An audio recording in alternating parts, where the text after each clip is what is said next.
இருக்காரு, கொடை கையில் வச்சிருக்கிறாரு. அந்த காலத்துல பஸ்ஸில் பார்த்தா பின்னாடி தான் ஏறும்படி முன்னாடி ஏறும்படி மாறி ஏறக்கூடாது டவுன் பஸ்ஸில் எல்லா பஸ்ஸுலேயுமே. அப்போ இந்த கிராமத்துக்காரருக்கு வந்து என்ன பண்ணுறாருன்னா முன்னாடி ஏறாரு.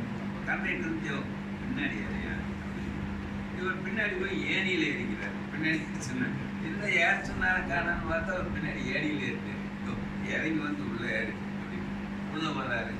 டவுன் பஸ்ஸு சீட்டு உட்காந்துன்னா கை ரெண்டையும் கட்டிக்கு வெள்ளடிக்கிறதுக்கு கொடை எடுத்து கை தொங்கல் அடிச்சுன்னா இப்போ டிரைவர் நிறுத்திக்கிறாரு.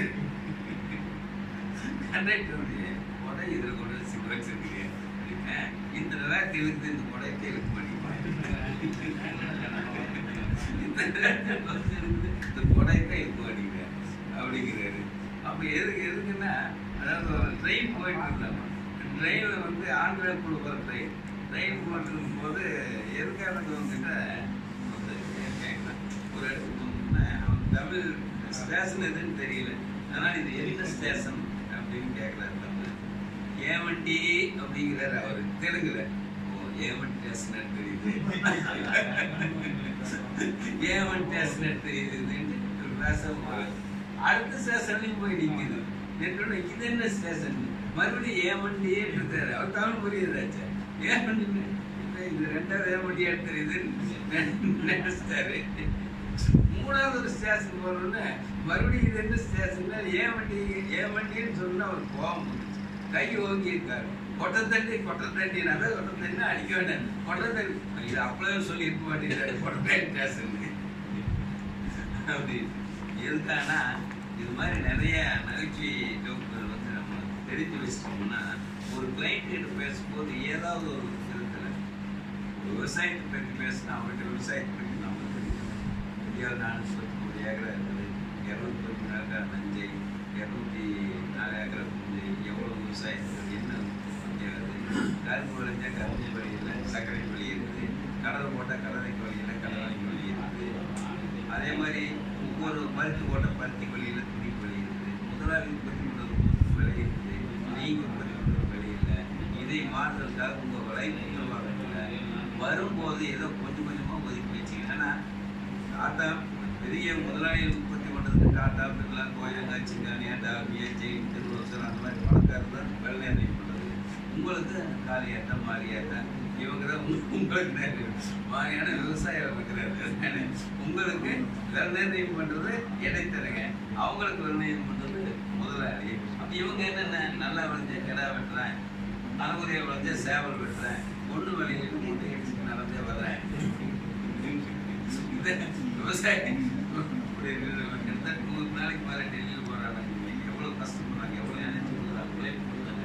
ரிசல்ட் என்ன திரும்பிய பார்க்குற காலையில் அந்த மாதிரி. அதனால் என்னென்னா இப்போ இங்கே இருக்கிற நம்ம அணி ஒரு மற்ற அணிகள் எல்லாத்துக்கும் நம்ம வளர்ச்சியும் சரி நம்ம டீமும் சரி அனுபவத்திலையும் வயசுலையும் சர்வீஸ்லையும் எல்லாமே முடிக்கிறவங்க அவங்கவுங்களுக்கு முடிவு பண்ணுற டார்கெட்டை அவங்கவுங்க நிர்ணயிக்கிறாங்க. இங்கே இருக்கிற யாரையுமே பழைய ஊரில் இவங்க மோட்டிவேட் பண்ணி அதிக பரிசு பண்ண வைக்க முடியாது, பண்ண வேண்டாம்னு சொன்னாலும் நிறுத்த முடியாது. அப்போ இதுதான் நமக்கு முன்னாடி இருக்கிற சப்ஜெக்ட். அப்போ நம்ம என்னன்னா காற்று விடும்போதே கவனத்துக்கு இப்போ சமயோகிதம் சொல்லுவோம். சமயோகிதத்தை நம்ம எப்படி பயன்படுத்தணும்னா எந்த ஒரு நிமிஷமுமே நமக்கு சொந்தம் இல்லை. அதாவது ஓடுற தண்ணி திரும்பி கிடைக்காது, பேசுகிற வார்த்தை திரும்பி வராது, பெற்ற தாய் திரும்பி கிடைக்காது. அது மாதிரி காலம் வந்து அதான் ஒருத்தன் வயசாகி போச்சுன்னு சொன்னான். பழைய மேனேஜர் சந்தன் சார் கிட்ட 4 நாளைக்கு முன்னாடி சாய்பாபா காலைக்கு ஒரு பேப்பர் கம்ப்ளீட் ஜீவன் அவர் தான் கம்ப்ளீட் பண்ண போயிருக்காரு. பேன் கார்டு எல்லாம் வேணும்னு கேட்டார். அவர் என்ன பண்ணிட்டார், வயசான காலத்தில் இருந்து நீங்கள் அலையிறீங்க, எப்போ தான் வீசாச்சு இதுக்கெல்லாம் மெடிக்கெல்லாம் பண்ணி சிரமம்னு சொல்லிட்டார். இவர் வெளியே வந்து எனக்கு ஃபோன் பண்ணார். என்ன வயசாமி உங்கள் பழைய மேனேஜர் நல்லா இருக்கிற, எனக்கு வயசாகி போச்சுன்னு சொன்னார். வயசாகி போச்சுன்னு சொன்னால் எனக்கு பிடிக்காது. வயசாகி போச்சுன்னு என்ன யார் இவ்வளோ சொல்கிறதுக்கு, எதுக்கு எனக்கு வயசாகி போச்சுன்னு சொல்கிறாரு அப்படின்னு அங்கேருந்து எனக்கு படிச்சுக்கலாம். ஒன்றும் தப்பு இல்லைங்க, வயசாகி வயசு யாருக்குமே ஆகலை. எவனோ ஒருத்தன் 7 நாள் ஆனால் வாரம், 30 நாள் ஆனால் மாதம், 365 நாள் ஆனால் வருஷம் யாரும் கண்டுபிடிச்சாங்க. அதை கண்டுபிடிக்கிறதுனால தான் நம்ம ஒவ்வொன்றா கூட்டி வயசாகி போச்சுங்கிறேன். அப்படி ஒரு காலம் யாரும் கண்டுபிடிக்க முடியும். கண்டுபிடிக்காமல் இருந்திருந்தா யாருக்காவது வயசு தெரியுமா? ஒருத்தருக்கு வயசு தெரியாது. இப்போ மனசு தான் வயசு ஆகுது. இப்போ எனக்கே பாருங்க 68 வயசு ஆச்சு. எனக்கு 68 வயசு ஃபீலிங்கே கிடையாது. என்னன்னா இயங்குற வரைக்கும் ஒரு வயசு காரணம் இல்லை. வயசு வந்து ஒருத்தருக்கு தடையும் இல்லை. 84 வயசுல ஜெல்லி லூயிஸ்ன்னு சொல்லி அமெரிக்காவில் ஒருத்தர் 2 மணி நேரம் நிகழ்ச்சி நடக்கும். 2 மணி நேரம். இந்தியாவில் உலகப்பெருக்கான 30% வந்து வயசான காலத்தில் தான் உலகப்பெருக்கான. அதே மாதிரி வந்து போட்கார் தயாரித்த படிக்காதவர் 150 கம்பெனிகளுக்கு நிறுவனர் காசு கம்பெனி. வயசுங்கிறது ஒரு வணிகத்துக்கோ வியாபாரத்துக்கோ தடையில்லை. உடலும் ஆரோக்கியமா உள்ளும் ஆரோக்கியமா ஆக்டிவா இருந்தால் அவன் எப்பவுமே வயசு ஆகாத இருக்கான். சிறு வயசுலேயே முதிய தன்மை இருக்கிறவங்க இருக்கிறான். வயசானவங்க இளைஞராக இருக்கிறவங்க 2 நம்ம நாட்டில் தான் இருந்துக்கணும். அப்போ வயசுக்கு நமக்கு முன்னாடி ஒரு தடையில்லை. இப்போ வயசாயிருந்தா என்னுடைய வயசையே நான் நினைச்சிருந்தா நான் 160 வயசு பண்ணிக்க முடியாது. அப்போ நம்ம என்னன்னா நல்ல குறிக்கோள், அயராத உழைப்பு, தொடர் முயற்சி, இதான் வெற்றி. வாவுசி சொல்வார், என்ன தேடுவோமாயின் தேடின கிடைக்கும், முயல்வோமாயின் முயன்றதை அடைவோம், இழப்போமாயின் இனி நாம் லாஸ் வரணும். பிரச்சனை வரணும். பிரச்சனையோ லாஸாக வரலைன்னா நம்ம பக்குவம் வராது. நம்ம நினைக்கிறத அடைய முடியாது. பிரச்சனையே இல்லாத இடத்துல இருக்கும்போது அதுக்கு பேர் வெற்றி இல்லை. பிரச்சனைகளுக்கு முன்னாடி சக்ஸஸ் பண்ணுறது தான் அது வெற்றி. அப்போ என்னன்னா அதுக்கு தகுதிக்கு என்ன சொல்லணும்னா தாராவுக்கு தன்னம்பிக்கை. நம்ம மேலே நம்ம கான்ஃபிடன்ட். யார் எத்தனை எதிரி வந்தாலும் எத்தனை சூழ்நிலைகள் மாறினாலும் என்னால் செய்ய முடியும். நம்ம மேலே நமக்கு கான்ஃபிடன்ட். அதுதான் காரணம். அதுக்காக பூனாங்கிறது தான் குறிக்கோள். நம்ம எய்ம், எதை அடைகிறது, எதை நம்ம நினைக்கிறது. அதுக்கு 3வது தீனாதான் திட்டம். அது பிளானிங். தன்னம்பிக்கை, குறிக்கோள், திட்டம். இதுதான் தகுதி. இது 3 இருந்தால்னா வரலாறு சொன்ன சித்திரை தனித்திரு. அதனாலதான் நல்ல எண்ணங்கள், நல்ல செயல்கள், நல்ல விளைவுகளை கொடுக்கும். அப்போ நல்லதை நினைச்சோம்னா நல்ல ரிசல்ட் வரும். நம்ம எதை நினைக்கிறோம், எண்ணம் சொல்லாகும், சொல் செயலாகும், செயல் பழக்கமாகும், பழக்கம் பழக்கமாகும். 21 நாள் நீங்கள் ஒரு பழக்கத்தை கண்டிப்பாக அந்த பழக்கத்தை உங்களை ஆட்டும். அப்போ நம்ம பிளானிங் வந்து நம்ம நினைக்கிறத அடையணும் அப்படிங்கிற ஒரு எய்ம் போனால் கண்டிப்பாக அடைய முடியும். இப்போ 454 வாட்ஸ் ஒரு பெரிய விஷயமா? இங்கே இருக்கிற நம்ம எல்லாருமே சேர்ந்தால கரெக்டாக முடிவு பண்ணணும்னா 454 வாட்ஸ் பெரிய விஷயம் இல்லை. நமக்குள்ள ஏற்படுற இலக்கை வந்து நம்ம அடையணுங்கிறது தான் இப்போ நமக்கு முன்னாடி நம்ம வச்சுட்டு ஒரு எல்லாருமே அப்படிதான் வைப்போம். நமக்குன்னு ஒரு டார்கெட் வச்சுருக்கோம். எல்லா கிளப்பும் நான் அன்னைக்கு ஏபிஎம் சொல்லும்போது அதான் சொன்னீங்க, அவ்வளோ எவ்வளோ வேண்டாங்க, எவ்வளோ பேர் கிளப்பும் கொடுக்குறாங்க. அந்த கிளப்புடைய அந்த மினிமம் பிஸ்னஸ் எவ்வளோ, அதெல்லாம் ப்ளஸ் பண்ணிக்காங்க. அது எல்லாமே உங்களுக்கு வந்துடுது. கண்டிப்பாக அது வந்துடுது. அது 1-2 வேலை மைனஸாக வந்துடுது. அதனால் டார்கெட்டுங்கிறது நமக்கு நாமே தான் டார்கெட். கம்பேரிசன் அப்படிங்கிறது இன்னொருத்தர் நம்ம எப்பவும் கம்பேர் பண்ணி வச்சுக்கூடாது. உலகத்தில் பார்த்தீங்கன்னா படிக்காதவங்களும் படித்தவங்க தான் பட்டதாரியில் ஆயிடுச்சு. நீங்கள் படித்தவங்க அறிவு என்பது, கல்வி என்பது அறிவை கொடுக்கும். அறிவு என்பது உலகத்தை கற்றுக்காட்டும். இந்த உலகத்தில் வந்து நம்ம தன்னம்பிக்கையோட செயல்பாட்டு திறன் மட்டும்தான் நமக்கு வெற்றியை கொடுக்கும். அப்போ அந்த வெற்றியை என்பது வெற்றி அடைஞ்சவங்க எல்லாமே வந்து உள்ளத்த அளவுக்கு வெற்றி அடைஞ்சவங்க. ரஜினிகாந்த் வந்து கண்டக்டர் இருந்தாங்கிறார். அவர் 4 பேரும் தெரிவார். நம்ம தெரியுமா? நம்ம என்ன தெரியும் பண்ணிட்டோம். 32 வயசுல ரூஸ்வெல்ட் போலியோ நோயில் பாதிக்கப்பட்டிருந்தார். அமெரிக்காவில் 4 தடவை ஜனாதிபதி. நெப்போலியன் குலமான ஊர் இருக்கிறவர். பிரான்ஸ் நாட்டை அதிபரானார். இந்த வால்டேர் வந்து பிரான்ஸ் நாட்டு ஹிஸ்டரி எழுதினாரு. 2000 கவிதைகள் எழுதினார். 20,000 கவிதைகள் எழுதினார். 2000 புக்ஸ் எழுதினார். ஒரு தனி மனிதன் அவ்வளவு சாதிக்க முடியும். கார்ல் மார்க்ஸ் எழுதிய மூலதனம் வந்து உலகம் முழுவதுமே, அதாவது உற்பத்தி என்பது மனிதனுடைய தேவைக்கு, லாபத்துக்கு அல்ல. மனிதனால் உற்பத்தி செய்யப்படுவது முழுவதும் மனிதனுக்கே சொந்தம். அதான் கார்ல் மார்க்ஸ் தத்துவத்துடைய அடிப்படை. அது வந்து பல நாடுகளில் நிறைவேறி அது செகண்டரி. ஆனால் பர்பஸ் அதுதான். அது மாதிரி ஒரு வெறித்தனமான எடிசன் வந்து 100,000 தடவை முயற்சி பண்ணி தான் பல்பு கண்டுபிடிச்சார். இன்னைக்கு வெளிச்சத்துக்கு உட்காந்துருக்காங்க. அவர்கிட்ட ஒரு நிருபர் கேட்குறாரு, 999 தடவை உங்களுக்கு தோல்வி தானே. 999 வழிகளில் கண்டுபிடிக்க முடியாதுங்கிற உண்மையை தெரிந்து கொண்டே இருக்கு. பாசிட்டிவாக எடுக்கிறார். நான் அடிக்கடி சொல்லணும்னா ஒரு மாடுன்னா கோபம் வந்துடும். ஆனால் பசுவாட்டுன்னா கோபம் வராது. தோத்துட்டியான கோபம் வந்துடும். வெற்றிக்குரிய பாய் கடந்துட்டியான கோபம் வராது. போடுகிற வார்த்தைகள், அதாவது என்ன வேலை போடணுமோ அது நமக்கு தெரியும். அதாவது விதையை போட்டோம்னு சொன்னால் விதை வந்து தூங்காது. விதைச்சும் தூங்கிடும். மண்ணை பிரித்து போராடி மேலே வந்து பாதைகள்லேயும் கூட விதை வருது. அதனால தான் நம்மளை பற்றி பாரதியார் சொல்லுவார், அஞ்சு அஞ்சு நிற்பார். இவர் அஞ்சாத பொருளே அவனே இல்லைன்னு சொல்றாரு.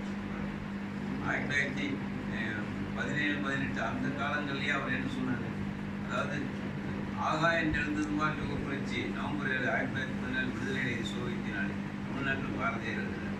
ஆகாவென்றது யுக புரட்சி மாகாளி பராசக்தி கடைக்கம் பிரித்தார் அப்படின்னு சொல்லி. அப்போ ஒரு வேட்கை இந்திய விடுதலைக்கு என்ன மாதிரி நம்மளை பங்கு கொடுக்கணும். இப்போ நம்ம கொடுக்கறது நம்ம வணிகத்துக்கு சிச்சுவேஷன் பொறுத்த பேசு. நான் இன்னும் 1 மணி நேரம் வேணும் பேசுவேன். நல்லா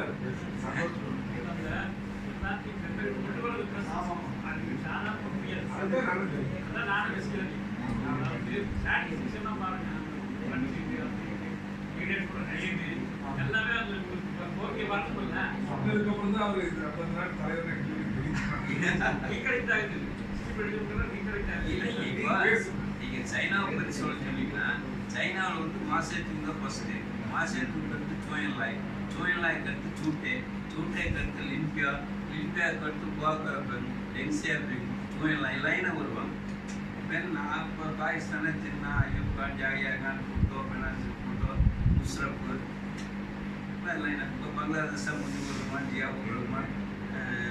அதாவது என்னென்னா நம்ம ஃபஸ்ட்டு வந்து நமக்கு ஒரு இன்வால்மெண்ட் ஆர்வம் நம்ம தெரிஞ்சுக்கணும் அப்படிங்கிற ஒரு ஆர்வம் இல்லைன்னா இப்போ உலகத்தில் சுற்றுநேற்று ஒருத்தர் கேட்டார், உலகத்தில் பெரிய அளவு கூட சுற்றுத்தான சாகடிக்கப்பட்டாங்க.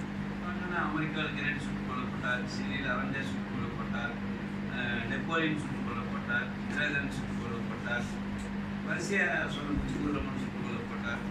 அதே மாதிரி பெரிய பெரிய ஆளுகள் தூக்கிலிடப்பட்டார். சதாம் ஹுசேன் ஈராக்கில் தூக்கிலிடப்பட்டார், பானிசாதர் தூக்கிலிடப்பட்டார்.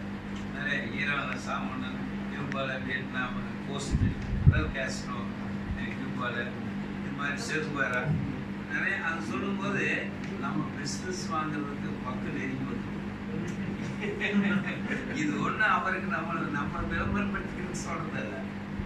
அவர் இது எல்லாம் பேசி சொன்ன முன்னாடி நம்ம விற்கிற பொருள் கொஞ்சம் விற்கிறது விற்பனை இருக்குது. ஏன்னா நம்ம ப்ராடக்ட் மட்டும்தான் யாருமே வாங்க மாட்டாங்க. எல்லாம் வெறி போடுறது எல்ஐசி கரெக்டாக போடுங்க. அதாவது இது வந்து வாங்குற பொருளே அல்லங்க, விற்கிற பொருள். இது விற்கணும்னா நம்மளை பிடிக்கவே இல்லை. எனக்கு ரியலாக சொல்கிறேன், ஜாப்னால ஒன்றும் தெரியாது. இது மறந்து பேசுறது ஒன்றும் தெரியாது. அதாவது எதாவது வந்து இவருக்கு கேட்டுக்குவேன், மேடம் கேட்டுக்குவேன், ஏன்னா அவங்களுக்கு கேட்டுக்குவேன். அப்படி என்னன்னா, ஆனால் விற்பனை யுக்தி, விற்பனை திறன், விற்பனை எப்படி கொண்டு போகணும், எப்படி அவுட்லைன் பண்ணணும், எப்படி முடிக்கணும். ஆஃபீஸில் ஒருத்தர் என்கிட்ட பேனா கேட்டார், கையெழுத்து விட்னஸ் போகிறதுக்கு பேனா கேட்டார். 1 வாரத்துக்கு முன்னாடி. சரி 20 நிமிஷம் பேனா கூப்பிட்டு பேசி எல்லாம் கன்வின்ஸ் பண்ணி அவருக்கு ஒரு பாலிசி வாங்கி கட்டிட்டேன் அங்கேயே. அப்புறம் இனி யாரும் பேனா கேட்க மாட்டாங்க. அப்படின்னா ஒரு கான்ஃபிடென்ட் நம்ம மேலே நம்ம பர்சனாலிட்டிக்கு நம்மளால முடியுங்கிற தெளிவு. அப்போ அந்த தெளிவு இருக்கும்போது தான் வெற்றி அடையும். நீங்கள் வந்து உலக நாடுகளை பற்றி பேசுகிறதோ இந்திய விடுதலை போராட்டமா சொல்லணும். ஜான்சி ராணியிலிருந்து 1757 சிப்பாய் கழகத்திலிருந்து சவுசிவரா போராட்டம், நெல்லை சிறுவனுக்கு, காந்தி சிறுவனுக்கு, ஜாலியன் வாலா படுகொலை எல்லாம் வடநாட்டு தலைவர்கள் பெங்கால தாகூர் 63 உண்ணாவிரதம் இருந்தார் இந்திய விடுதலைக்காக. பங்கபந்து சிபி தாஸ் ஆயிரக்கணக்கான உயிர்களை இழந்து போராட்டத்துக்கு அவங்க நிறைய தென்னாப்பிரிக்கா, நெல்சன் மண்டேலா. இது மாதிரி நான் உங்களுக்கு சொல்ல வர்றது இருக்குன்னா போர் அடிச்சிருச்சு, முடிச்சுக்கிறேன். இல்ல அதுக்காக 2 விஷயம் பேச சொல்ல முடியாது, கேட்க முடியாது.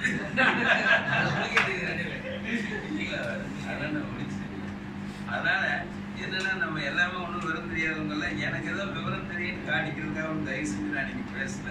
எதுக்குன்னா நம்ம வந்து வெளி உலகத்தை புரிஞ்சுக்கிட்டு அதுக்கு தகுந்த மாதிரி நம்மளை மாற்றிக்கிட்டா நம்ம விற்பனை பண்ணுறது கொஞ்சம் ஈஸி. இது ஒரு பாயிண்ட். 2வது ஒரு பாயிண்ட் என்னன்னா, நம்ம எடுக்கிற முடிவை நம்ம மீறக்கூடாது. இப்போ நீங்கள்லாம் இங்கே உட்காந்து நான் இத்தனை செய்யக்கூடிய எவ்வளோ கொடுத்துட்றேன்னு சொல்கிறத 1000 தடவை யோசனை பண்ணி சொல்லியாச்சுன்னு செய்யும். அப்போ நான் ஏதோ ஒப்புக்கு சொல்றதுங்கிறது இருக்கக்கூடாது. யாரான அப்போ இருந்தேன்னா அதனால இவங்க எப்போ டார்கெட் கேட்டால் நான் டார்கெட் ஜாஸ்தி சொல்லுறது வர்றது கொடுத்துடாம இல்லைன்னா சொன்னது கொடுத்துருவேன். அந்த மாதிரி அதனால் நம்ம எல்லாமே சக்தி மிக்கவர்கள், சாதனையாளர்கள். அதனால் எல்லாரும் சேர்ந்து கோரஸை இவங்க நினைக்கிற இந்த 454 பாலிசி நம்ம எல்லாமே சேர்ந்து கொடுக்க முடியும். நம்ம டீம் எங்கள் டீம் சார்பாகவே உங்கள் டார்கெட் நாங்கள் முடிச்சு கொடுத்துருவோம். அதனால் நீங்கள் வேறு இடத்துக்கு போக வேண்டியது. அதனால் எல்லாரும் நின்று ஒரு 4 ஸ்லோகம்னு சொல்கிறேன், அது எல்லாருமே திருப்பி சொல்லிட்டு நம்ம பொறுத்து நிறைவு செஞ்சுருக்கோம். என்னுடைய பேச்சு நிறைவு செஞ்சுக்கலாம்னு நினைக்கிறேன். அதனால் எல்லாருமே இருக்கிறீங்க. நீங்கள் தான் தரவு. நான் சக்தி மிக்கவன், நான் சுறுசுறுப்பானவன், நான் எதையும் சாதிக்கும் ஆற்றல் மிக்கவன், என்னால் முடியும். இந்த டார்கெட்டை நாங்கள் அனைவரும் சேர்ந்து கண்டிப்பாக நிறைவேற்றி கொடுப்போம். எனக்கு நானே முடிவு செய்து கொண்ட ஆற்றல் மிக்க விஷயம் இது. நிச்சயமாக செய்து முடிப்போம். நன்றி.